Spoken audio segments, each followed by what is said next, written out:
Juniors, Paradox and Dream Part 2. One of the characteristics most puzzling to a foreign observer is the strong and imperishable dream the American carries. On inspection, it is found that the dream has little to do with reality in American life. Consider the dream of and the hunger for home. The key word can reduce nearly all of my compatriots to tears. Builders and developers never build houses, they build homes. The dream home is either in a small town or in a suburban area where grass and trees simulate the country. This dream home is a permanent seat, not rented but owned. It is a center where a man and his wife grow graciously old, warmed by all the radiance of well washed children and grandchildren. Many thousands of these homes are built every year, built, planted, advertised, and sold, and yet the American family rarely stays in one place for more than 5 years. The home and its equipment are purchased on time and are heavily mortgaged. The earning power of the father is almost always overextended. If the earner is successful and his income increases, right away the house is not big enough, or in the proper neighborhood. Or perhaps suburban life pales, and the family moves to the city where excitement and convenience beckon. Some of these movements back and forth seem to me a result of just pure restlessness, pure nervousness. We do hear, of course, of people who keep the same job for 20 years or 30 years or 40 years and get a gold watch for it, but the numbers of these old and faithful employees are just decreasing all the time. Part of the movement has to do with the nature of business itself. Work in factories, in supermarkets, for contractors on the construction of houses, bridges, public buildings, or more factories is often temporary. The job gets done, or local taxes or wage increases or falling sales may cause a place of business to move to a new area. In addition, many of the great corporations have a policy of moving employees from one of their many branches to another. The employee with the home dream finds that with every removal he loses money. The sellers of homes make their profit on the down payment, on the interest, and on the loan. But the private owner who wants to turn over his dream home and move on to another finds that he always takes a loss. However, the dream does not die. It just takes another form. There's no question that American life is in the process of changing, but, as always in human history, it carries some of the past along with it. Automobile manufacturers discovered and developed the American yearning for status. Substitute TV, computers, CD players, etc. By changing the appliances and gadgetry on each new model, they could make the car owner feel that this perfectly good automobile was old fashioned and therefore undesirable.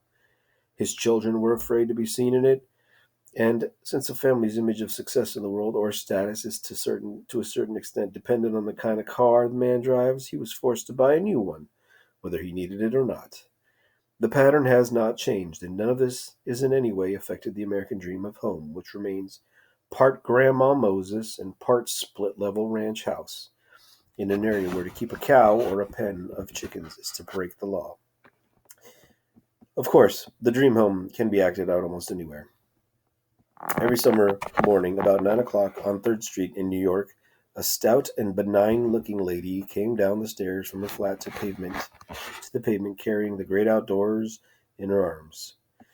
She sat out on a canvas deck chair, and over it mounted a beach umbrella of the kind which has a little cocktail table around it, and then, smiling happily, this benign and robust woman rolled out a little lawn made of green raffia in front of her chair, set out 2 pots of red geraniums and an artificial palm, brought a little cabinet with cold drinks, Coca-Cola, Pepsi, and a small ice box.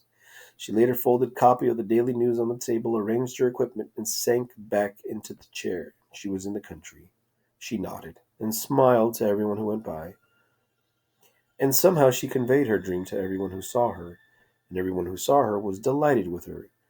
For some reason, I was overwhelmed with a desire to contribute to this sylvan retreat. And so one day, when she had stepped inside for a moment, I deposited on her table a potted fern and a little bowl with 2 goldfish. And the next morning I was pleased to see that these had been added to the permanent equipment. Every day through the summer, the fern and the goldfish were part of the scene. Oh, brother. The home dream is only one of the deep-set American illusions, which, since they can't be changed, function as cohesive principles to bind the nation together and make it different from all other nations. It occurs to me that all dreams, waking and sleeping, are powerful and prominent memories of something real, or something that really happened. I believe these memories, some of them at least, can be inherited. Our generalized dreams of water and warmth, of falling, of monsters, danger, and premonitions may have been pre recorded on some kind of genetic tape in the species of which we evolved or mutated. Just as some of our organs, which no longer function, seem to be physical memories of other earlier processes. The national dream of Americans. Give me a second. My daughter's alarm is going off, and she's not waking up to turn it off.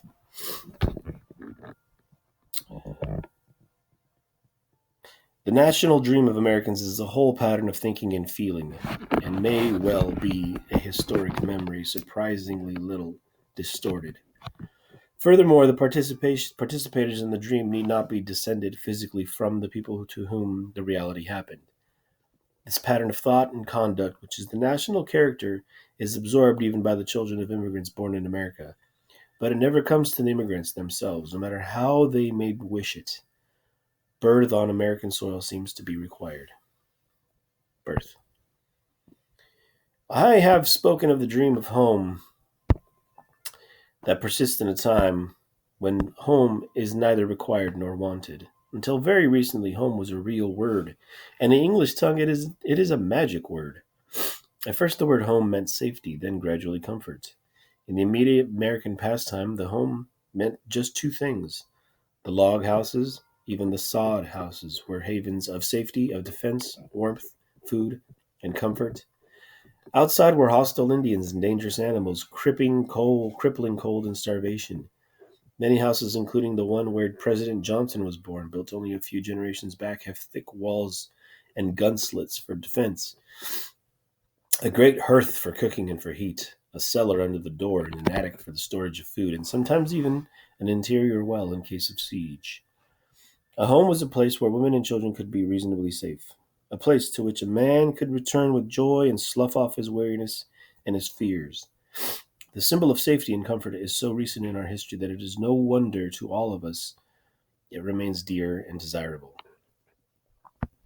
It is an American dream that we are great hunters, trackers, woodsmen, dead shots with a rifle or a shotgun, and this dream is deeply held by Americans who have never fired a gun or hunted anything larger or more dangerous than a cockroach. But I wonder whether our deep connection with firearms is not indeed a national potential. Not long ago, we had to be good hunters or we starved, good shots or our lives were in danger. Can this be carried over? Early in World War II, I spent a good deal of time at the schools for our aerial gunnery. The British have been in the war for a long time, sent teams of instructors to teach our newly inducted men to handle the tail and ball turret guns in our B-17 bombers. But the instruction began with small arms, since all shooting is pretty much the same. I remember an Englishman saying to me, "It is amazing how quickly these men learn. Some of them have never handled a weapon, and yet it seems to come to them as though they knew it. They pick it up much faster than the English lads do. Maybe they're just born with the knack." The inventiveness once necessary for survival may also be a part of the national dream. Who among us has not bought for a song an ancient junked car, and with parts of the other junked cars put together something that would run? This is not lost. American kids are still doing it. The dreams of a people either create folk literature or find their way into it.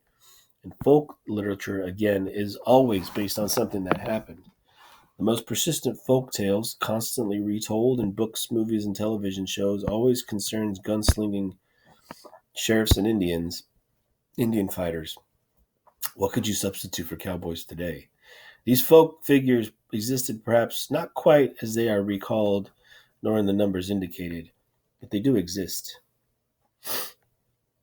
And this dream also persists. Even businessmen in Texas wear the high-heeled boots and big hats, though they ride in air-conditioned Cadillacs and have forgotten the reason for high heels.